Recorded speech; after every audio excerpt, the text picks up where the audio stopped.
despierto. Entonces, eso es lo que la verdad me gusta más.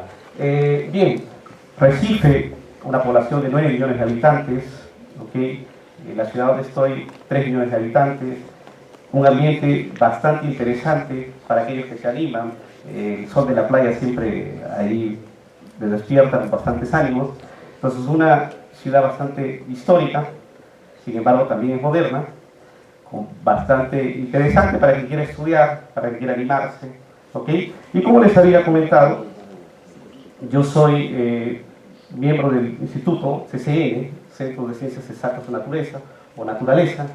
Tenemos 4 departamentos en graduación: departamento de Estadística, Física, Matemática y Química Fundamental, que sería el pregrado aquí, y tenemos en posgraduación desde Estadística, Física, Matemática, Química, Ciencias Naturales y Matemática Computacional. Es interesante porque a pesar de nosotros, digamos, recibir alumnos extranjeros, son pocos colombianos. Yo tengo, por ejemplo, 2 alumnos de doctorado y uno de ellos, o de maestría, disculpen, uno de ellos es de Colombia y otra vez de Perú. Solo tenemos 1 o 2 alumnos colombianos. Hasta ahora no tuve conocimiento de alumnos de Tolima. Entonces sería interesante para aquellos que gustarían, si quieren durante o después de la conferencia, si quieren una información adicional. Tenemos un departamento interesante con investigadores jóvenes y experientes, y tenemos principalmente becas. Entonces, en el sentido de decir cuál es mejor que otro, no. Lo que voy a mostrar es que atacando un problema con una herramienta bayesiana, diferencia bayesiana, o una herramienta frecuentista, tú puedes solucionar un problema. Entonces se preocupe en aprender los 2 enfoques.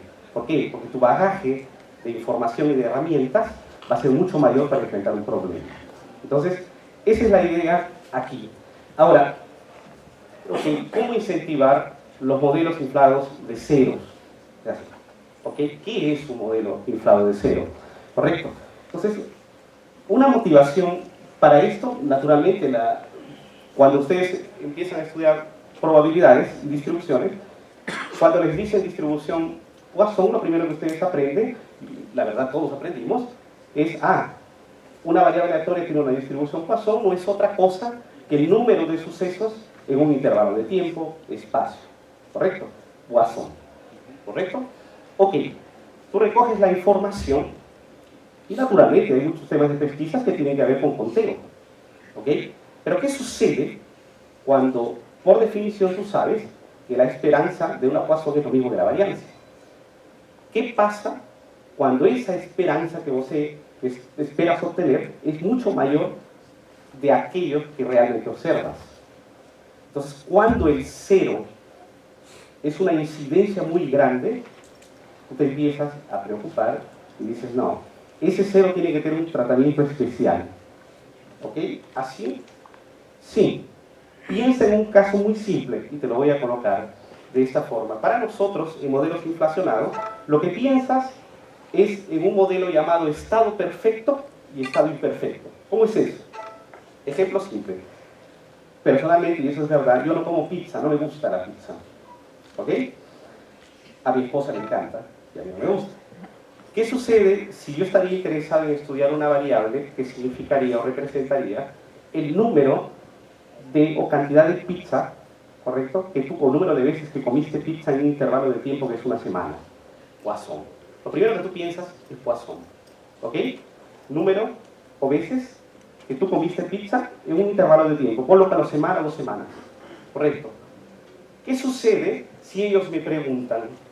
Si tú me preguntas, la respuesta es 0. ¿Por qué? Porque yo no como pizza, no me gusta. Entonces mi 0 que originó es un 0 que viene de una persona que no come pizza. O sea, viene 0 de un estado perfecto. Eso significa que siempre iba a ser 0 conmigo. ¿Ok? Con probabilidad de 1. ¿Correcto? Ahora, le podría preguntar a una persona que le gusta comer pizza, ¿cuántas veces comiste pizza en un intervalo de tiempo? Tú podrías decir 1, podrías decir 2, pero también podrías decir 0. Decidiste en ese tiempo no comer pizza. Estás de dieta. Entonces es 0. ¿Ok? Entonces el 0 viene de un estado perfecto donde la probabilidad de ocurrencia es 1, y viene de un estado imperfecto, donde el origen es una variable aleatoria, que puede ser Poisson. Es así que se piensa, y es así que se modela un modelo inicial llamado ZIP, Z, Z, I, P, Zero Inflation Poisson, ¿ok? Zero, ¿correcto? Entonces tienes un modelo inflacionado, o sea, lleno de ceros. Entonces lo que haces es pensar y dividirlo en un estado perfecto e imperfecto. Se utiliza en muchos aspectos. Una de ellas fue utilizado por Lambert, que fue quien originó el modelo en el 92 en ingeniería. Lo interesante es que no es estadístico, él era ingeniero, pero él creó un modelo muy interesante y muy aplicado hasta la actualidad. ¿Ok? ¿Cuál era su trabajo? Verificar el número de piezas descalibradas producidas por una máquina. Si tú quieres calibrar la máquina, vas a tener que parar la producción, y eso es dinero. ¿Por qué? Porque es tiempo. Entonces, ¿qué es lo que se hace? Se contaba cuántas piezas descalibradas tenía y eran producidas en una producción de un día o un intervalo de tiempo. Entonces, cuando él verificó que sus observaciones tenían muchos ceros. Naturalmente, ese cero era debido a ¿qué? A que la máquina estaba realmente calibrada. Si la máquina está bien calibrada, era natural de esperarse, estado perfecto, esperarse que no haya errores al recogerlo. Sin embargo, la máquina podría estar descalibrada y aún así producir cero. Porque cuando tu reloj para en una hora específica, si mañana en esa misma hora yo te pregunto la hora y tú me la dices, va a decir la hora correcta, a pesar de que el reloj estar parado. Entonces podría darse la probabilidad. Acuérdense que la Poisson comienza en cero. Entonces es ahí que es pensado el modelo. Es ahí, utilizado en medicina, utilizado en agricultura y en diferentes áreas. Entonces, el modelo inflacionado tiene eso, estado perfecto y imperfecto. ¿Ok? El problema de considerar solo la Poisson es que aún así existe sobredispersión. Los estadísticos, los que han estudiado ya MRG, saben que un problema de sobredispersión existe cuando la esperanza es muy grande. ¿Ok? Debería de ser igual a la varianza, disculpe. Entonces, tú tienes que tu resultado en varianza explota, se va.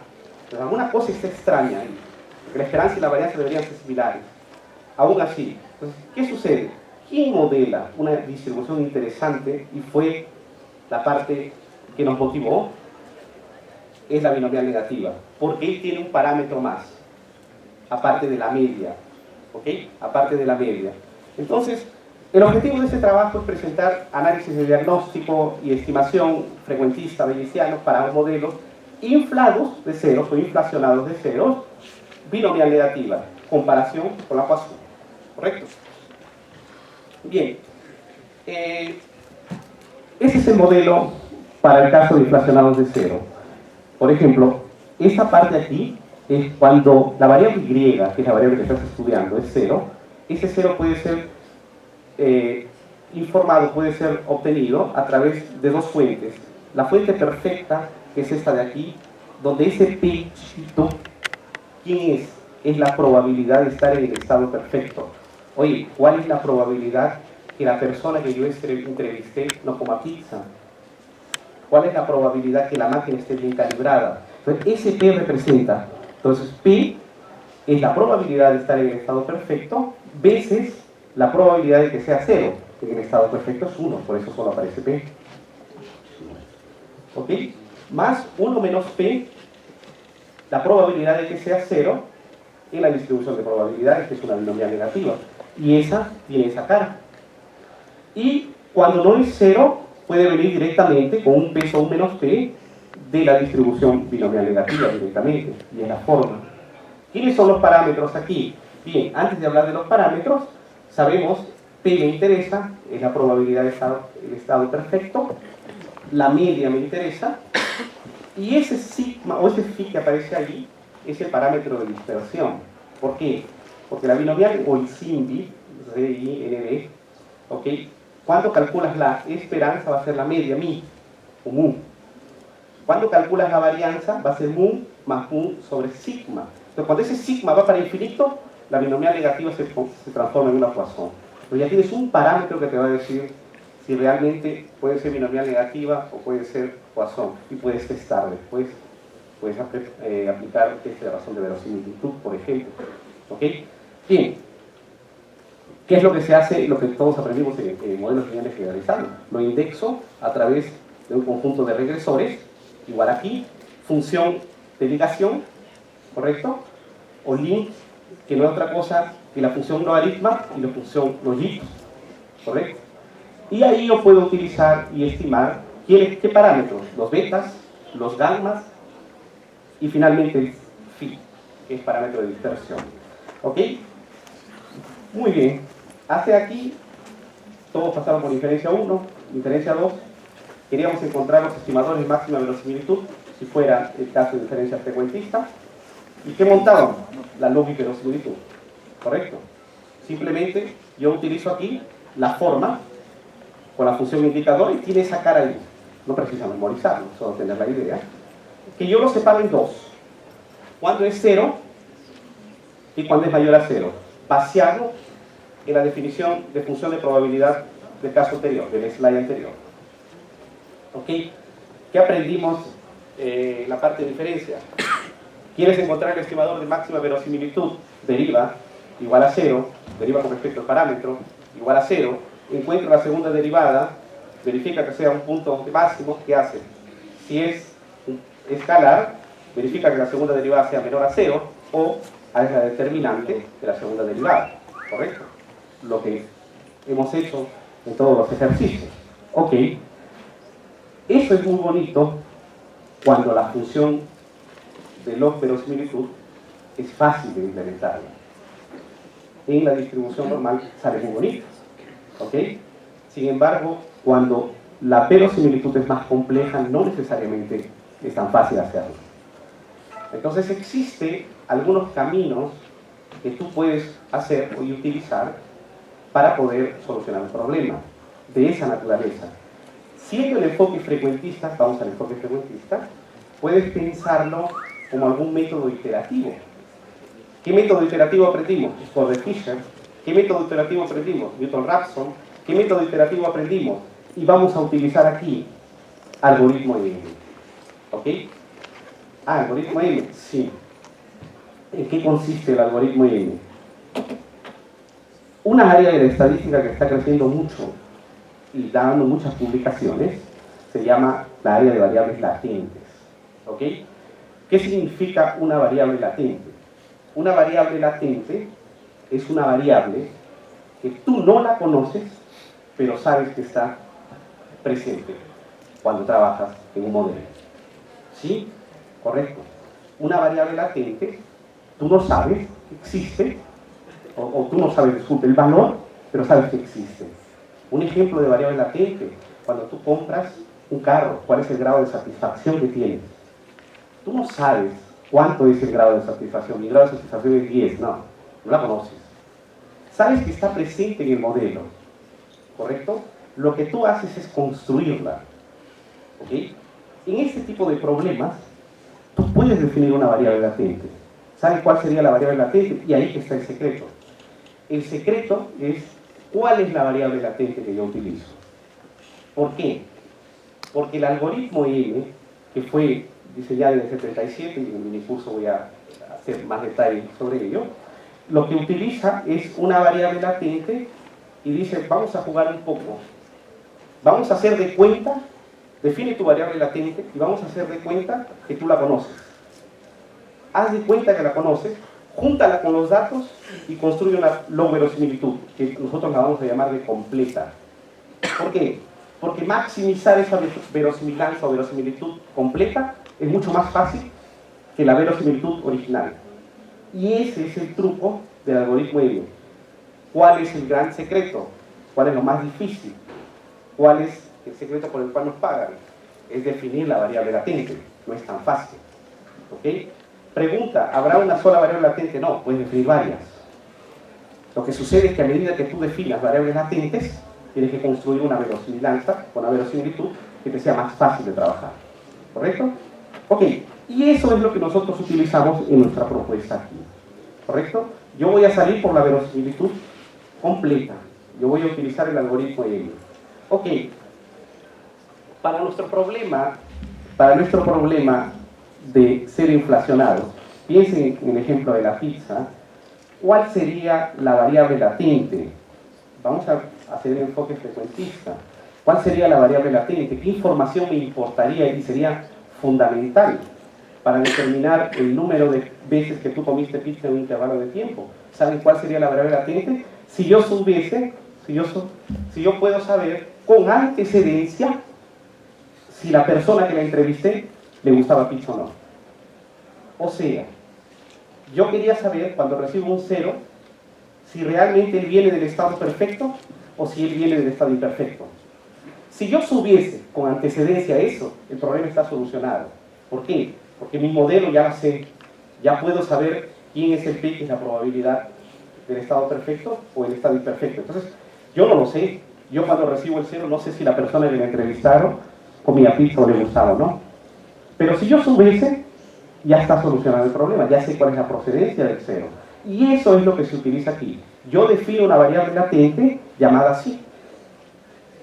WI va a ser una variable dicotómica, 1, 0, 1 cuando la variable venga del estado perfecto y 0 cuando venga generado de una distribución de probabilidad en particular. En mi caso, binomial negativa, podría ser Poisson. ¿Ok?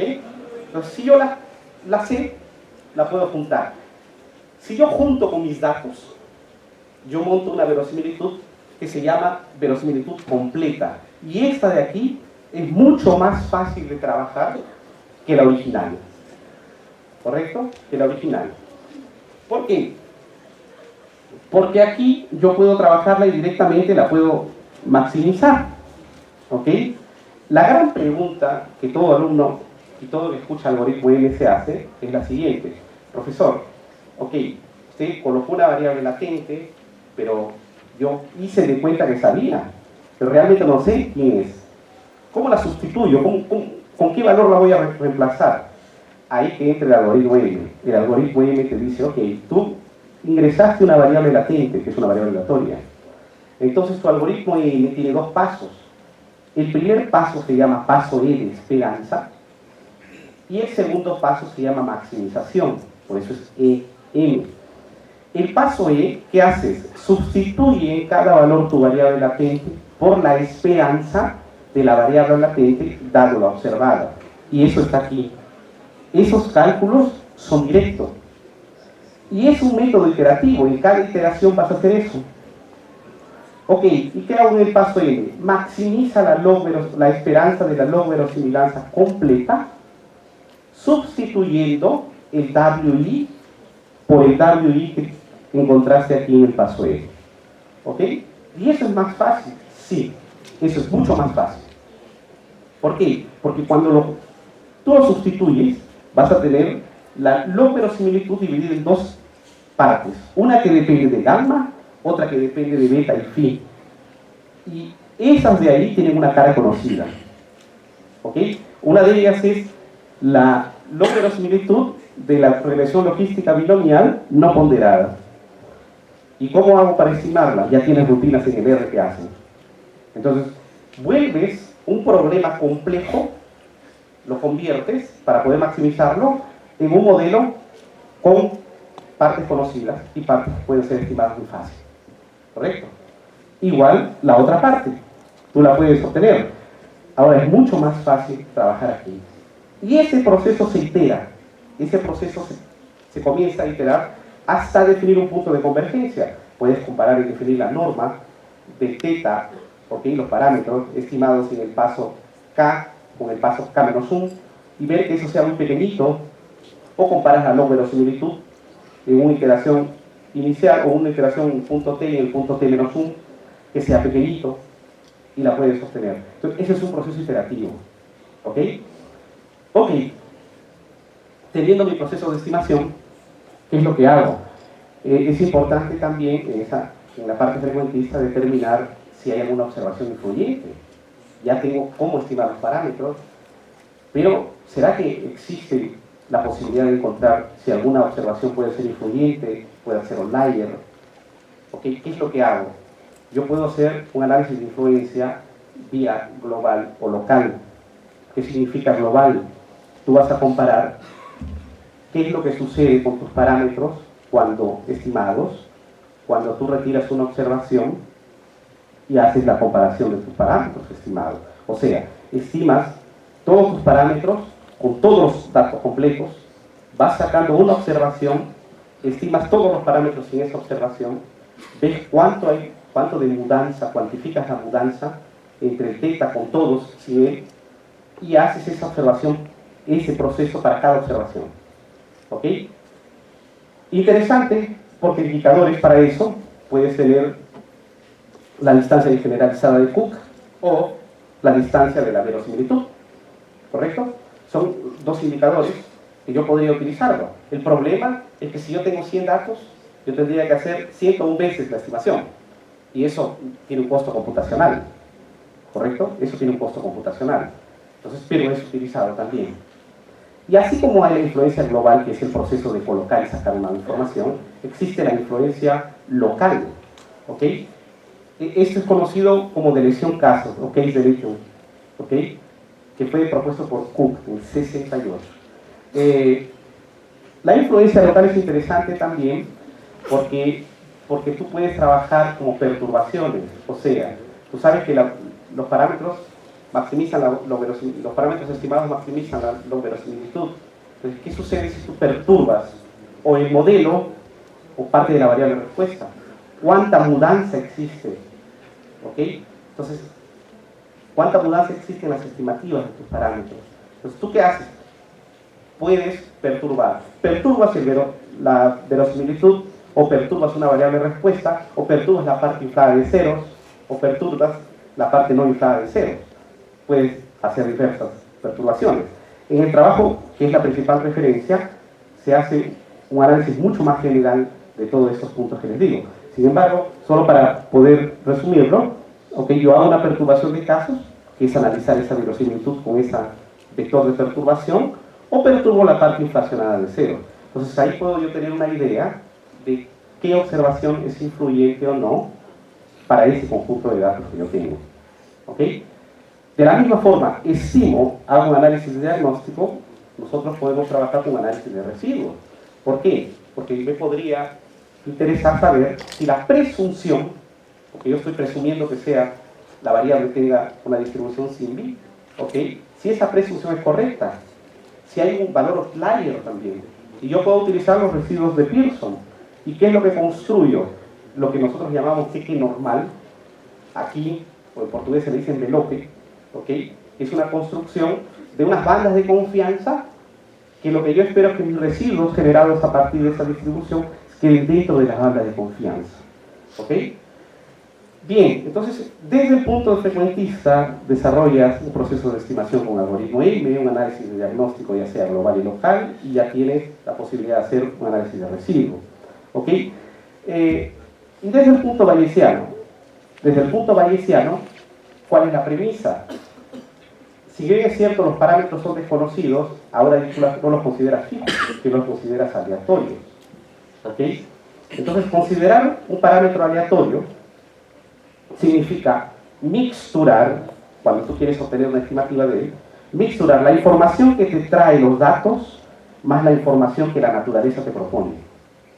¿A través de quién? De unas distribuciones a priori, ¿correcto? Unas distribuciones que tienen una idea de cuál sería respetando el espacio paramétrico. Respetando el espacio paramétrico sería la información inicial, a priori, basada en qué? En la experiencia, basada en qué? Conocimiento previo.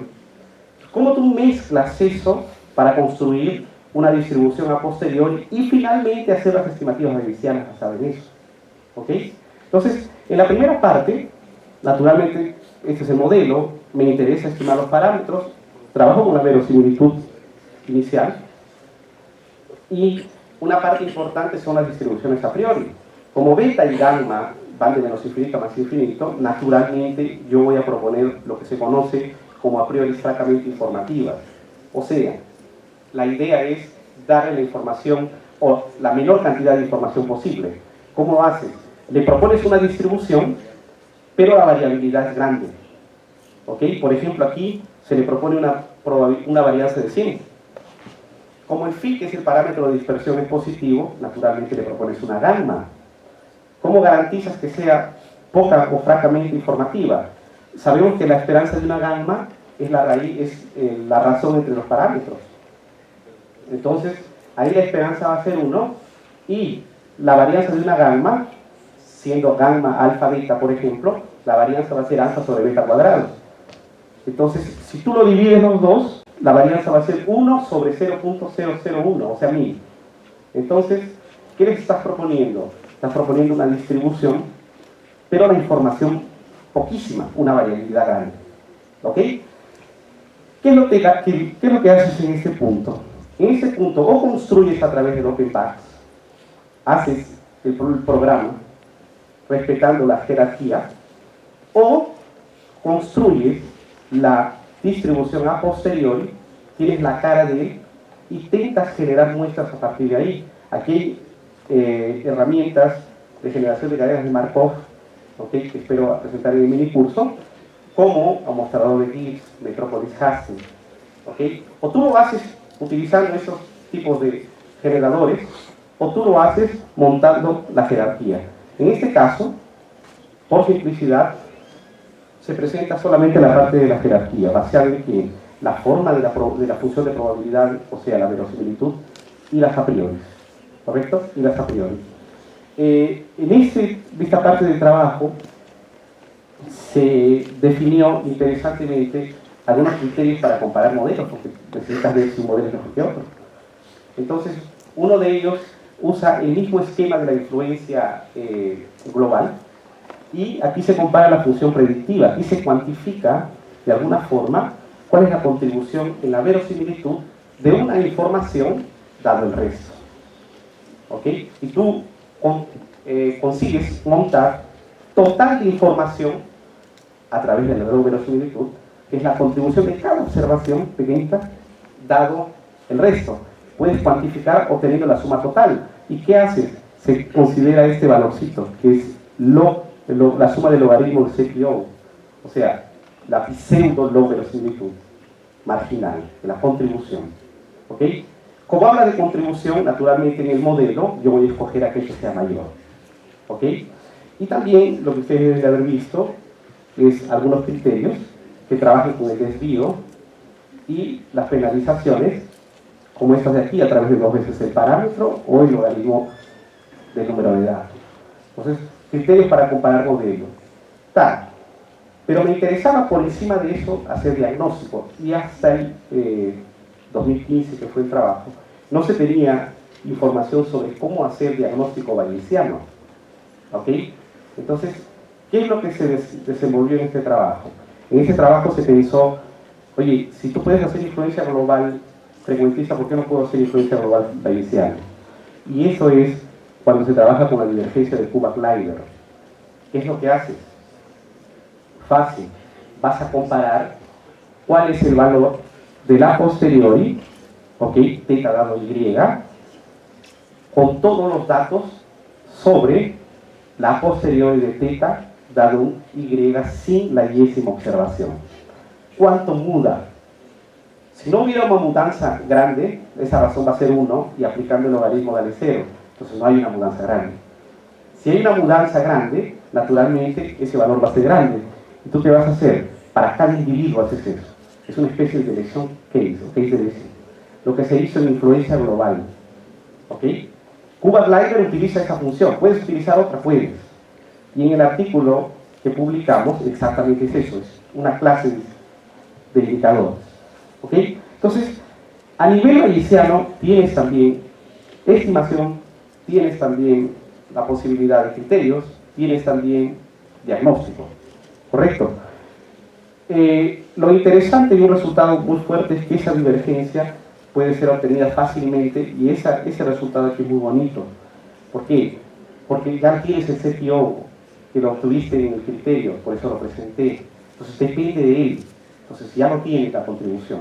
Entonces, naturalmente utilizas lo que ya tenías. ¿Ok? Utilizas lo que ya tenías. Bien, ¿cuál fue la aplicación? ¿Ok? ¿Cuál fue la aplicación?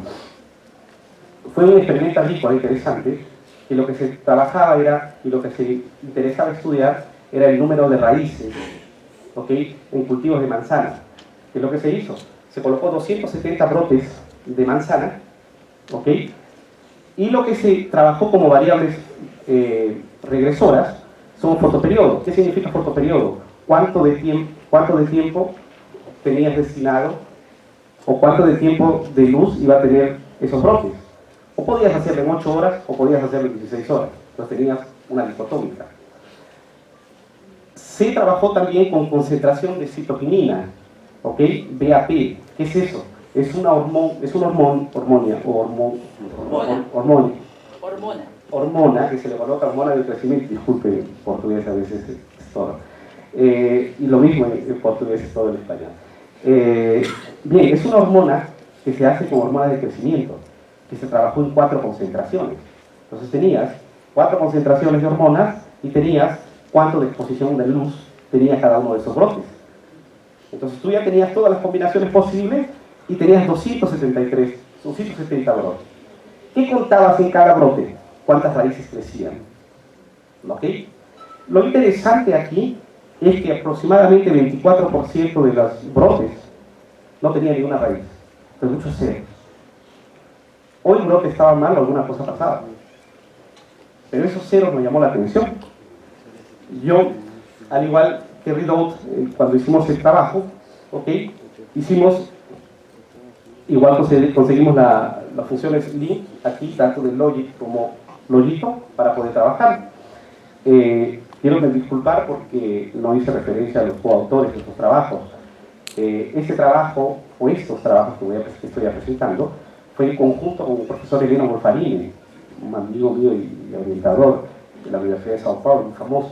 El profesor Víctor Hugo Lachos, también peruano, que él trabajó en Campinas, ahora está en la Universidad de Connecticut, y el profesor Edwin Ortega, también peruano, que ahora es profesor de Exauqui, en Piracicaba, es una universidad de Sao Paulo, con énfasis en agricultura, y justamente él facilitó un conjunto de datos. Bien, dado esto de aquí, yo tengo un histograma para tener una idea, más o menos la cantidad de ceros que tenía, y se trabaja entonces la intención de comparar el modelo cero inflacionado Poisson versus cero inflacionado binomial negativo. ¿Será que hay mudanza o no? Las estimativas están aquí desde el punto de vista frecuentista, trabajando con el modelo ya directamente SIMBI. Yo podía ver fácilmente del resultado aquí que la variable fotoperiodo, ¿ok?, tiene una influencia negativa, correcto, el beta 1, para el número de raíces. O sea, cuando los brotos eran producidos sobre 16 horas de luz del día, la predicción de raíces se reducía en aproximadamente 26%. ¿Ok? Y así yo puedo trabajar tanto conocer los padrones y calcular los intervalos de confianza asintóticos para tener una idea si eran significativos o no. Esta es solo la primera parte, porque después sacamos las variables que no eran significativas y se hizo todo un proceso adicional. Se estimó el P, que era la proporción de estar en estado perfecto, o la probabilidad de estar en estado perfecto, que salió 23.2. O sea, la probabilidad de estar en el estado perfecto de ese 0 venir porque el brote no era correcto, más que por la producción o las variables regresoras, era 23.2%. ¿Ok? Y lo usamos saliendo de la función logística. Comparando los dos modelos, tanto el SIPI como el SIMBI, vemos que esos criterios frecuentistas, el SIMBI es mucho mejor. Yo espero, ojo, siempre los menores. Hicimos un análisis de influencia global y nos llamó la atención dos informaciones. El caso 191 y 192, utilizando la distancia generalizada de Cook. Entonces, esos datos fueron evaluados y reanalizados. Y realmente eran observaciones importantes, no podían ser retiradas, porque eran informaciones reales. Igual en influencia local aparece de nuevo, la perturbación de los casos. Y aquí está lo que se le conoce en portugués como envelope. Si tú hubieras considerado un SIPI, yo esperaría, y si fuera SIPI, que todos los residuos queden dentro de las bandas de confianza. Aquí no. En cambio, con SIMBI, ellos acomodan mejor los datos. Acomodan mejor los datos. Entonces, todos los residuos quedan dentro, o la mayoría de ellos. La programación fue hecha todo en R, correcto, tanto en frecuentista como bayesiano, porque hacemos un vínculo entre el R y el Open Path. A nivel bayesiano, ¿qué es lo que se hizo? Se generó cadenas de tamaño 250.000. ¿Qué es lo que se hace? Lo que se conoce como Barney. Eliminas los primeros 50.000 o un porcentaje para sacarle la influencia de los valores iniciales, y de ahí, para garantizar que no haya autocorrelación entre los datos, haces un pulo, que se le llama SIN, un pulo de 10. Pues coges el primero, el onceavo, el 21, 31 y lo vas cogiendo. Esa información que tú recoges es una muestra cuando n va para el infinito, o sea, cuando el número de repeticiones es grande, ¿ok? Esa es una muestra de la posterior y puedes trabajar con ello. Basado en eso, ¿qué calculamos? Aquí nosotros calculamos, tanto para el SIN como el CP, los valores esperados a posteriori, en la media posteriori, el desvío padrón, y calculamos el intervalo de credibilidad. Se habla de credibilidad en términos bayesianos, se habla de confianza en términos frecuentistas. ¿Ok? Se hace, los resultados son similares, después voy a comparar rápidamente, y aquí colocamos los indicadores y vemos claramente que también gana el CIBI. ¿Ok? ¿Será que el CIBI y el CIPI, siendo frecuentista o bayesiano, da resultados similares? El diagnóstico, sí. Y usamos la divergencia y de nuevo aparecen 191 y 192, que era exactamente que el frecuentista nos daba. ¿Ok? Tanto para el CIPI como para el CIPI. Entonces es una información interesante de ver, pero no la vas a sacar, no la vas a retirar, solamente la vas a reevaluar. ¿Ok? Pero ¿será que frecuentista y bayesiano me dio los mismos resultados? Aquí vemos los resultados, y los resultados numéricamente, claro, hay una diferencia, pero los resultados son similares. Iguales los vas a tener, pero son similares en cuanto a interpretación, en cuanto a resultados diferenciales. ¿Ok? Tanto a nivel de criterios como de estimativa. Entonces, en ese punto, solo para terminar, ¿qué se hizo en este trabajo que les estoy compartiendo? ¿Cómo abordar un modelo inflados de cero binomial negativa desde un enfoque frecuentista y clásico? ¿Ok? ¿Cuáles son las principales referencias? 2012 publicamos ese artículo que tiene que ver con la parte frecuentista, la primera parte, y no solamente se hace algoritmo M, se hace Bootstrap, Jackknife y otros indicadores, no solamente se hace influencia local de perturbación de casos o de la log de la similitud, se hace otro tipo de ponderaciones. Fue publicado en el CSDA, es una revista bastante interesante, bastante conceptuada, conjuntamente con Edwin y Víctor.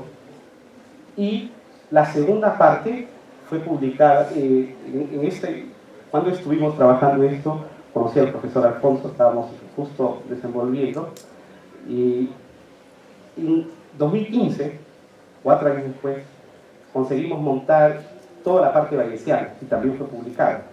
Entonces, esto es un trabajo conjunto ahora. Esto fue publicado en un seminario en el doctorado que presenté, lo conseguimos publicar con el profesor Víctor y Eleno Farín. Entonces, siendo toda la información del diagnóstico bayesiano, no es solamente Cuba-Kleiber, son 4 medidas o 5, no solamente, en resumen que les presenté, es una cosa más compleja, la tengo disponible para que tuviera interés, y algunas referencias que utilizamos como Atkinson, Cook, Lambert, que fue quien inició todo el proceso, sobre todo lo que se refiere a la información de CIBI, basado en esos resultados que les presenté en los slides anteriores.